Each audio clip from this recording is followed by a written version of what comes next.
Assalamualaikum warahmatullahi wabarakatuh. Perkenalkan, saya Muhammad Kisyendi Alfarisi dengan NPM 203402516249 dari Fakultas Ekonomi dan Bisnis dan Universitas Nasional. Pada video kali ini, saya akan menyampaikan materi tentang pasar output dari mata kuliah Ekonomi Mikro.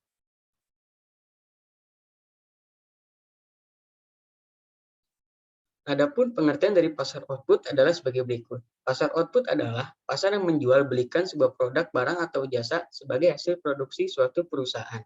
Pasar output atau yang biasa disebut pasar saja merupakan tempat bertemunya permintaan dan penawaran sehingga biasa berinteraksi untuk membentuk harga keseimbangan.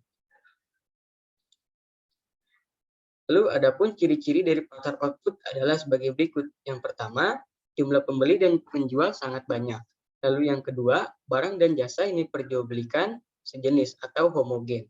Lalu yang ketiga, pembeli dan penjual sama-sama tahu bagaimana keadaan dan informasi tentang pasar dengan sempurna. Lalu yang keempat, pembeli dan penjual bisa bebas keluar dan masuk ke pasar.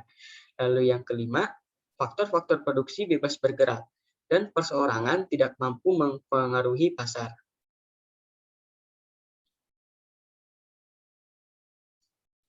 Adapun macam-macam dari pasar output adalah sebagai berikut. Yang pertama, ada pasar persaingan sempurna, lalu yang kedua, ada pasar persaingan tidak sempurna.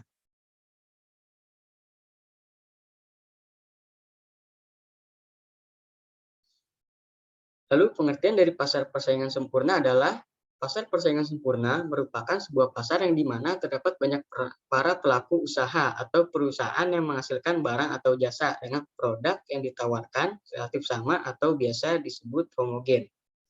Adapun ciri-ciri dari pasar persaingan sempurna adalah sebagai berikut. Yang pertama, pasar yang ditawarkan sama dari segi jenis maupun kualitasnya. Lalu yang kedua, terdapat banyak penjual dan pembelinya. Lalu yang ketiga, penjual dan pembeli sama-sama mengetahui bagaimana informasi dari pasar tersebut. Lalu yang keempat, kebanyakan perusahaan masih berskala kecil. Yang kelima, adanya praktik free entry dan free exit perusahaan. Lalu yang terakhir, perpindahan sumber ekonomi cukup bebas. Adapun contoh dari pasar persaingan sempurna adalah seperti pasar saham pada gambar tersebut.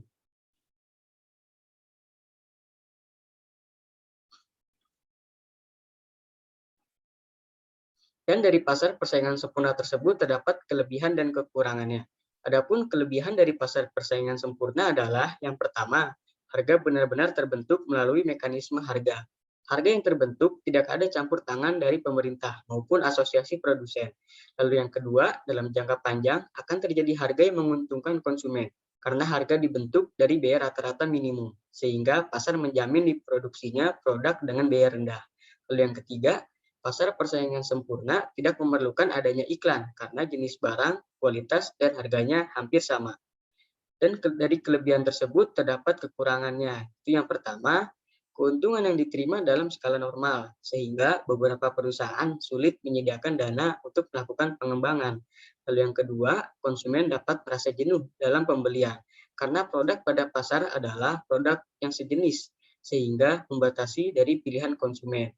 Lalu yang terakhir, persaingan sempurna dapat menimbulkan biaya sosial, yang di mana perusahaan yang abai dengan biaya sosial akan menimbulkan kegiatan produksi yang merugikan masyarakat, seperti misalnya polusi, penggunaan bahan pengawet berlebihan, dan lain sebagainya.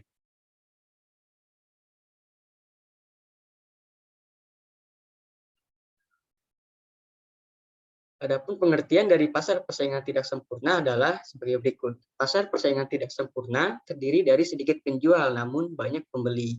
Pada pasar ini, penjual dapat menentukan harga barang.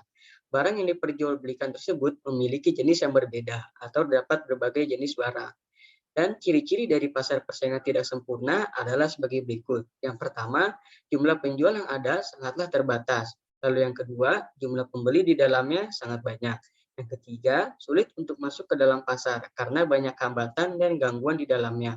Lalu yang keempat, produk yang beredar di pasar atau yang diperjualbelikan bersifat homogen atau satu jenis saja, serta tidak adanya produk pengganti atau substitusi. Lalu yang terakhir, pihak yang berkuasa bisa bebas dan leluasa memainkan harga, dan pihak yang lain hanya bisa menuruti dan mengikuti ketetapan yang ada saja.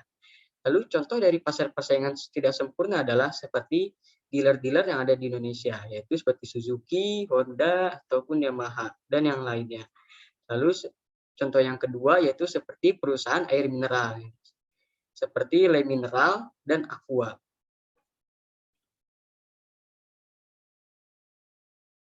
Dan dari pasar persaingan tidak sempurna tersebut terdapat kelebihan dan kekurangannya. Adapun kelebihan dari pasar persaingan tidak sempurna adalah sebagai berikut. Yang pertama, barang yang dijual biasanya merupakan barang yang memiliki kualitas unggulan dan susah mencari penggantinya. Lalu yang kedua, keuntungan yang didapatkan oleh pelaku monopoli ini cenderung lebih besar dibandingkan pasar persaingan sempurna. Lalu yang ketiga, produk yang dibutuhkan masyarakat atau yang menguasai hajat hidup orang banyak biasanya diatur oleh pemerintah. Lalu yang keempat, monopoli yang bersifat alamiah mampu menjadikan harga produk jadi lebih murah. Lalu yang kelima, perusahaan dapat berkembang dengan cepat karena tidak adanya kompetitor atau pesaing. Dan dari kelebihan tersebut terdapat kekurangannya, yaitu yang pertama, harga yang dikuasai oleh pihak monopoli memiliki kemungkinan terjadinya permainan harga yang dapat merugikan konsumen. Lalu yang kedua, monopoli dapat membuat konsumen tidak memiliki pilihan alternatif untuk membeli produknya. Lalu yang ketiga, selain kemungkinan permainan harga, monopoli juga memiliki kemungkinan menyebabkan terjadinya kebijakan diskriminasi harga. Lalu yang keempat, keuntungan yang didapat hanya berpusat pada satu pihak saja. Dan yang terakhir, monopoli dapat menyebabkan eksploitasi konsumen.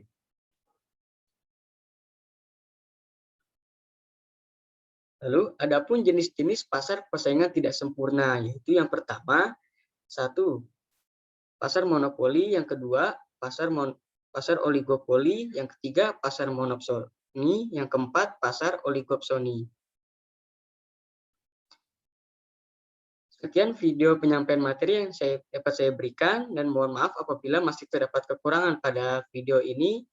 Dan terima kasih kepada kalian semua yang sudah menonton video saya dan jangan lupa untuk like video ini dan share ke yang lainnya apabila video ini bermanfaat bagi kalian semua. Terima kasih. Wassalamualaikum warahmatullahi wabarakatuh.